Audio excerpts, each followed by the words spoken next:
안녕 얘들아. 오늘은 교과서 55쪽을 펼치기 바랍니다. 우선은 교과서를 한번 읽고 수업을 시작했으면 좋겠어요. 자, 지난 시간에 이어서 매일 우리가 섭취하는 그런 식품을 건강하고 안전하게, 이제 안전이 굉장히 중요하겠죠. 건강하고 안전하게 그런 식품을 선택하기 위해서는 우리가 이제 그런 식품에 대한 되게 다양한 정보를 이해하는 것이 중요하다고 했어요. 그리고 특히 왜 제품의 포장이나 그런 용기에 식품에 대한 정보가 적혀 있는데 그걸 뭐라고 부른다 했었죠? 그렇죠. 식품 표시제도. 식품 표시제도인데, 자, 이런 식품 표시에 대해서 우리가 소비자로서 이 식품 표시가 어떤 내용들이 있는지 좀 잘 알아야 되고, 이런 식품 표시를 잘 확인해서 우리에게 건강하고 안전한, 이렇게 안전에 도움이 될 수 있는 식품을 선택하는 것이 중요하다고 했습니다. 이 식품 표시는 식품 등의 표시나 광고에 관한 법률이 있는데 그 법률에 따라서 제품명, 식품의 유형, 그 다음에 업소명, 그다음에 소재지, 그리고 제조 연월일, 유통기한, 내용량, 원재료명, 그리고 성분명 함량, 그리고 용기 재질, 영양 성분 등에 대해서 그런 내용에 대해서 표시하는 제도라고 지난 시간에 배웠죠. 그래서 우리가 식품을 선택할 때는 이런 식품 표시를 보고 그런 식품에 대한 그런 식품에 대한 정보를 좀 충분히 이해할 필요가 있어요. 그리고 바르게 활용을 해야겠죠. 자, 그러면 우리가 식품을 선택할 때 이외에도 또 확인하면 좋은 것들이 무엇이 있는지 오늘 수업을 통해서 한번 알아보도록 하겠습니다. 자, 요 표시, 여기 어디서 많이 봤었죠? 요 표시. 자, 이 표시. 이렇게 생긴 이런 표시들을 한번 여러분들이 본 적이 있을까요? 자, 지금 이 표시 같은 경우는 좀 많이 봤었죠? 이런 표시 같은 경우를. 자, 이런 표시들을 좀 많이 봤을 거예요. 이런 해썹이란 표시인데, 자, 이 표시가 어떤 뜻을 나타내고 있는지 여러분들 좀 아는 게 있을까요? 아니면 이제 우리 식품 표장지에 이런 표시들이 되어 있는 게 얼마만큼의 이제 종류가 있는지, 그리고 좀 이렇게 흔하게 보는 것들도 있을 텐데, 여러분들 이런 표시들이 어떤 내용이고 왜 우리가 이런 내용들을 알아야 되는지 궁금하시죠? 이런 내용에 대해 오늘 배우도록 하겠습니다. 자, 이런 표시들이 되게 많아요. 그래서 우리가 이제 건강하고 똑똑한 소비자가 되기 위해서 우리는 오늘 이런 식품 인증 마크에 대해서 한번 배워보도록 하겠습니다. 자, 우수한 품질을 보장하는 이제 인증 마크. 과연 인증 마크가 무엇이냐? 자, 인증 마크라는 거는 이제 말 그대로 우수한 식품을 우리가 소비자가 그 우수한 식품이라는 것을 믿고 구매할 수 있도록 이제 국가에서 인증하는 제도인데 네 가지로 구분할 수 있습니다. 식품 및 축산물, 그리고 안전관리 인증제도, 그리고 이제 농산물 우수관리 인증제도, 그 다음에 친환경 농축산물 인증제도, 그리고 이제 제일 중요한 원산지 표시제도가 있죠. 그래서 한번 어떤 종류들이 있는지 한 번씩 한번 알아보도록 하겠습니다. 자, 가장 먼저 이제 해썹이 있는데 이 표시 굉장히 여러분들 좀 많이 봤을 거예요. 해썹이 뭐냐면 Hazard Analysis Critical Control Point의 약자인데, 그럼 Hazard Analysis가 뭐냐면 그 위의 요소란 뜻이고 Critical Control Point, 이건 중요 관리점인데, 말 그대로 해썹은 어떠한 이런 위의 요소들을 이런 중요 관리를 하겠다. 그래서 사전에 우리가 식품을 뭔가 예방적으로 안전하게 관리를 하겠다. 그래서 안전하게 관리가 다 되어 있다라고 인정되는 제품에 의해서 이 표시가 붙어져 있는 거죠. 자, 보면은 이제 식품에 이런 식품이라든지 그런 축산물의 그런 원료 관리, 그리고 특히 제조, 유통, 제조 단계를 거쳐서 우리가 소비자, 우리가 입으로 먹기 직전까지 이런 모든 단계에서 뭔가 위험 요소들을 제거하고, 우선 위험 요소들이 뭐가 있는지 우선 분석하고, 만약에 위험 요소가 있다면 그걸 제거하고, 아니면 사전에 예방하기 위한 말 그대로 관리 기준인데, 그런 관리 기준을 만족하는 그런 제품에 이렇게 붙게 되는 거죠. 그래서 대부분 보면은 이렇게 축산물, 이런 해썹 인증이 좀 의무적으로 이제 시행이 되고 있는 식품들은 옆에 이렇게 보이시죠? 이 축산물 관련된 거, 뭐 육류에 소고기, 돼지고기, 닭고기, 오리고기, 그리고 우유 및 유제품에 있는 치즈, 요거트, 버터, 아이스크림, 아니면 이런 육가공식품들, 아니 계란이나 메추리알, 이 외에도 뭐 가공식품, 어묵류, 피자류, 만두류, 면류, 빙과류, 그리고 어린이들의 기호식품 같은 캔디류, 떡류, 초콜릿류, 그 다음 어육 소세지, 그리고 음료류, 즉석식품, 이런 거 등등에는 이런 해썹의 식품 인증마크가 부여된다고 합니다. 자, 이 인증마크가 있는 식품들은 어느 정도 식품 안전이 보증된다는 걸 알 수 있지요.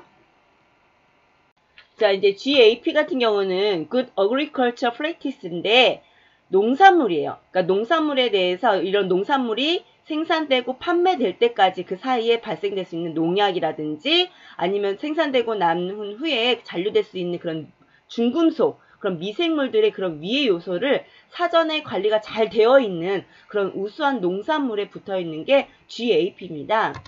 그래서 GAP는 소비자에게 뭔가 안전한 농산물을 공급하기 위해서 부여되는 인증마크로서요. 이런 제품들, 이런 제품들에 이렇게 붙게 됩니다. 그래서 여러분들이 농산물을 고를 때 그 포장지에 이런 GAP 마크가 잘 붙어 있는지 확인하고 구입할 수 있었으면 좋겠어요. 자, 근데 이제 친환경 인증 마크가 있는데, 친환경 인증 마크는 유기농, 무농약, 무항생제, 유기축산물, 유기가공식품. 이제 가공식품은 원료의 재료에다가 여러 가지 뭐 화학 처리라든지 뭐 생물적 처리를 해가지고 다른 형태로 만든 걸 말하는데 유기가공식품에 5가지로 분류가 돼요. 자, 인증마크에는 지금 4가지가 있고 유기축산물에 관련된 요 마크 모양이 없죠? 요 마크 모양에다가 유기축산물 표시가 되어 있습니다. 그래서 한번 다른 거 볼까요? 자, 여기 보시면 이제 유기농 마크가 있어요. 유기농과 무농약이 참 다른데, 자, 유기농 마크가 있는 거는 농약과 화학 비료를 전혀 사용하지 않고 재배한 농산물이고요. 이게 무농약 표시가 되어 있는 거는 농약은 어느 정도 사용을 했어. 대신에 우리가 그 들어가는 화학 비료는 우리가 권장량의 3분의 1 이하로 사용한 그런 농산물에 의해서 붙여지는 마크입니다. 아무래도 유기농이 무농약보다 가격은 좀 더 비싸겠죠? 이걸 생산하는 과정이 매우 까다롭거든요. 자, 이제 무항생제라는 건 뭐냐면 말 그대로 항생제나 합성 항균제, 그리고 호르몬제가 전혀 첨가되지 않는 정말 일반 사료를 급여하면서 생산한 축산물을 뜻하고요. 여기 보시면 이제 유기 농축산물 원료로 유기적인 방법으로 가공한 식품에는 유기 가공식품인데, 자, 여기 예를 들면 치즈가 있죠. 자, 치즈는 뭘로 만들었어요, 얘들아? 그치, 우유로 만들었어요. 자, 그럼 우유는 어디서 나와요? 그렇죠, 젖소가 짜죠. 그럼 젖소는 뭘 먹나요? 젖소는 풀을 먹어요. 자, 젖소가 먹는 그 풀을 말 그대로 아까 전에 얘기했죠. 농약이나 화학비료를 전혀 사용하지 않고 재배한 것. 그래서 그 젖소가 먹는 그 풀은 농약이나 화학비료를 전혀 사용하지 않는 그런 사료. 그 사료를 먹고 자란 소에서 나온 젖. 그것을 가공해서 만든 치즈. 뭐 이런 거에 붙는 것이 유기 가공식품입니다. 좀 이해하시겠나요? 자, 이제 지리적 표시는 말 그대로 Protect Geographical Indication의 약자인데, 이건 농식품의 명성과 품질 등의 성질, 특정 지역의 지리적 특성에 기인하는 경우에 그 특정 지역에 생산된 특산품임을 표시하는 거예요. 한번 영상을 한번 볼까요? 전남 보성의 촉촉한 안개를 머금은 지리적 표시 농산물 제1호입니다. 나는 뽀얀 살결로 양양 고유의 품질을 인정받은 지리적 표시 임산물 제1호입니다. 나는 경기도 이천 농민들의 땀방울로 수확한 지리적 표시 농산물 제12호입니다. 우리는 농림축산식품부가 심사하고 인증한 지리적 표시 농산물입니다. 선택하세요. 영양 가득, 명성 가득, 지역 경제까지 살리는 지리적 표시제. 자, 여기 지리적 표시라는 거는, 자, 이런 지리적 표시를 하는 이유가 이런 걸 등록 보호함으로써 그런 지리적 특산물의 그런 품질 향상이라든지 지역 특화 산업으로의 육성을 도모하기 위해서 이런 지리적 표시 제도를 두기 시작했죠. 자, 이제 전통식품이라는 건 뭐냐면 말 그대로 국내산 농산물, 수입한 농산물이 아니라 우리 국내에서 생산된 농산물을 원료로 해서 만들어진 그런 전통식품에 붙여지는 이런 인증마크입니다. 그래서 이런 인증마크를 보시면 이런 제품들에 의해서 이런 전통식품들이 이런 인증마크가 부여가 됩니다. 자, 다음은 이제 로하스인데요. 로하스는 이런 완성 제품뿐만이 아니라 이런 생산 과정에서도 이런 건강과 환경을 고려한 정말 착한 제품에 붙는 이제 인증마크로서요. 자, 이런 데 이렇게 붙게 되지요. 그래서 이 로하스 인증마크를 받기 위해서는 여러 가지 이런 실험 단계를 거쳐야 된다고 해요. 그래서 여러 실험 단계를 거친 제품에 통과한 제품에 한해서 이렇게 붙는다고 합니다. 자, 이제 저탄소 인증마크가 뭐냐면 말 그대로 탄소 배출량, 여러분 식품이 생산하는 과정에서 말 그대로 탄소 배출이 적은 식품, 그래서 온실가스 감축 노력을 통해서 이런 저탄소 인증 기준에 이런 통과한 제품에 한해서 부여되는 인증마크입니다. 이런 저탄소 마크를 붙게 된다면 여러분들은 이런 지구 온난화를 줄이는데 어느 정도 아주 최소한의 이런 일조를 한 셈이죠. 자, 이제 소고기 이력 시스템은 뭐냐면, 여러분 이제 소고기를 먹잖아요. 그러면 여러분들이 먹는 그 소고기의 소가 태어나면서 도축되고 포장 처리되고 판매되는 그 모든 단계의 그런 정보들을 기록 관리해가지고, 만약에 여러분들 소고기를 먹고 났는데 무슨 문제가 생겼다. 그럼 어느 단계에서 문제가 생겼는지 찾기 위해 이 정보를 찾아보면 돼요. 그래서 뭔가 위생 안전에 문제가 생겼을 때 그 이력을 좀 추적해서 신속하게 대처하기 위한 제도죠. 그래서 이제 소고기 이력 추적하는 방법이 뭐냐면 이 소고기 포장지에 이렇게 표시가 되어 있는 게 있을 거예요. 그럼 여기 이제 개체 식별번호라는 것이 있는데, 여러분들 우선 스마트폰 어플을 깔거나 아니면은 그 소고기 이력 조회라는 그걸 검색을 해보면은 그 사이트가 뜨거든요. 그러면은 우선은 스마트 어플에는 요 번호를 여기다 입력을 하는 거예요. 이 번호를 입력해서 이제 검색을 딱 이렇게 검색을 하면 어떤 내용이 뜨냐면, 자, 아니면 바코드를 익히거나요. 그러면 이런 번호가 떼 소 이력 번호가 이제 조회가 되죠. 그래서 아까 그 소고기에 있던 그 소는 뭐 이력 번호가 이렇게 되고, 소의 종류라든지 성별은 뭐 699, 이 거세라고 했다는 거는 그 숫소를 거세한 소를 말해요. 뭐 출생일자는 이러고, 그리고 그 소를 키운 사람은 누구고, 그 소가 사육된 곳은 여기이고, 소가 도축된 곳은 여기이고, 뭐 이렇게 내용들이 되게 자세하게 설명이 되어 있어요. 그래서 이런 것들을 보시고 그 이력 추적을 하면 됩니다. 자, 이제 우리가 이제 달걀을 흔하게 먹잖아요. 그래서 여러분들 이제 달걀을 선택을 할 때 어떤 달걀을 선택하는 것이 이제 신선할까? 여러분 이제 식품 선택할 때도 다시 한번 언급을 하겠는데, 이것도 어떻게 보면 식품 표시죠. 그래서 달걀을 고를 때는 자, 이런 표시들을 이런 숫자가 쓰여 있는 걸 봤을 텐데 이 숫자의 의미를 한번 볼게요. 자, 우선은 요게 1004라고 적혀 있는 거는 산란일자인데, 산란이라는 거는 닭이 알을 낳는 날을 말해요. 그래서 이렇게 표시된 건 10월 4일에 닭이 알을 낳았다. 그리고 생산자 고유번호, 여기 요 부분은 이제 생산자 고유번호인데 가축 사육법 허가 시 농장별로 부여되는 고유번호라고 하고요. 맨 끝에 숫자 2는 사육의 환경번호인데 닭을 사육하는 환경에 따라서 이렇게 숫자로 구분이 된다고 합니다. 그래서 이 숫자가 적으면 낮을수록 닭이 좀 더 좋은 환경에서 자라서 그 달걀을 낳았다라는 그 정보라고 하네요. 여러분들이 이제 달걀을 선택할 때는 이 산란일자가 여러분들이 구입하는 일로부터 가장 최근의 것을 구입하면 좋겠죠. 자, 이제 건강과 환경을 생각하는 식품의 이제 이동거리도 이제 생각하면 좋은데, 이제 푸드 마일리지라는 것이 있어요.